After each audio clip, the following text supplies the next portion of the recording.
अरे भैया वो क्या कहते हैं, वो चैनल को सब्सक्राइब करने के लिए वो क्या भैया इसको सब्सक्राइब कर लीजिए, वो कमेंट्स कर लीजिए, लाइक कर दीजिए, और क्या होता है आगे वो प्लीज आप सब लोगों को पता होगा। तो प्लीज आगे बढ़ने से पहले अगर आपने ये काम अभी तक नहीं किया है तो पहले कर दीजिए, क्योंकि बाद में शायद आपको लगे कि भैया हम पहले कर देते ज्यादा अच्छा रहता। मनीष आजाद रेडियो वाला हमारे चैनल का नाम है, याद रखिएगा। बहुत सारी चीजें होती है तो कभी कभी अगर आपको जोर लगा के हंसना पड़े तो कैसे हंसेंगे, जोर कहीं और लगाया जाता है, ये आपको बखूबी पता है। लेकिन अगर आप जोर लगाकर हंसेंगे तो ज्यादा अच्छा रहेगा। भाई ईशांत शर्मा ने कहा कि 100वां टेस्ट जब वो खेल रहे हैं तो वो कहते हैं कि भाई उन्हें इस 100वां टेस्ट खेलने का सौभाग्य है।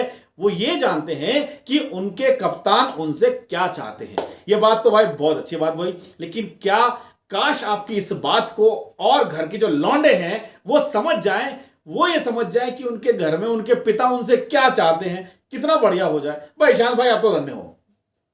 अब आपका लोगों ने कहा भैया अरे मैं ना बैठूंगा यहां में, भैया मैं ना बैठूंगा। क्यों नहीं बैठेगा भाई? क्योंकि अब जो लोकल ट्रेन है, जो उसको हम पैसेंजर ट्रेन बोलते हैं, उसका किराया बढ़ा दिया गया साहब। अब इसको आप राहत कहें या भैया से आफत कहें, ये राहत कम आफत नजर आती है, क्योंकि जहां 1 साल से कोरोना के चक्कर में जो पैसेंजर ट्रेन बंद पड़ी थी, चालू तो हो गई लेकिन 3 गुना किराए के साथ में। भैया कौन जाएगा यहां में, मुझे बता दीजिए। तो इसलिए ये भैया इसे तो बंदी रहने दे, हम तो ना चढ़ेंगे यहां में। तो इसलिए लोगों ने अपना गुस्सा वहां पे इस तरह से निकाला है, वो कहा है कि भैया हम इस ट्रेन के अंदर नहीं बैठेंगे। राहत थोड़ी हुई, आफत दे दिए। अगर आप महिला हैं तो आपके लिए बहुत एक अच्छी काम की खबर है। क्या? क्योंकि अब और दिल्ली सरकार अब वुमेन स्पेशल चलाने वाली है। अभी तक 26 पूरी दिल्ली के अंदर वुमेन स्पेशल बसें चलती हैं, लेकिन अब उनका कहना है कि महिलाओं की सुविधा के लिए, महिलाओं की सेफ्टी के लिए ज्यादा अब और जो बसें हैं वो चलाई जाएंगी, कि अब और भी हम वुमेन स्पेशल्स के अंदर इजाफा करने वाले हैं। सारी महिला को बोल दो भैया जाओ इसमें, अरे कोई पुरुष स्पेशल भी चला दो। ऐसी भी बस होनी चाहिए जिसके अंदर महिला को ना चढ़ने दिया जाए। क्यों? अगर आपको लगता है ऐसा भी कुछ होना चाहिए, आप भी आवाज उठाइए साहब कि भाई हमारे लिए भी एक ऐसी बसें चलाई जाएं जिसके अंदर हम लिख दें मेन स्पेशल। फिर मेरी चढ़ेगी, तब आप खुद चढ़ाने के लिए बोलोगे बहन जी आ जाइए, ना आ जाइए आ जाइए। तो ऐसा करना चाहते हैं, ये अब एक फायदे वाली चीज है। दूसरी बात, अगर आप अभी तक परेशान हैं कि आप मेट्रो में जाते हैं आपको एक सीट पर बैठना पड़ता है क्योंकि वहां पे कांटा लगा पड़ा कि तुम यहां पे ना बैठ सको, हाँ पड़ोस वाले में बैठ जाओ।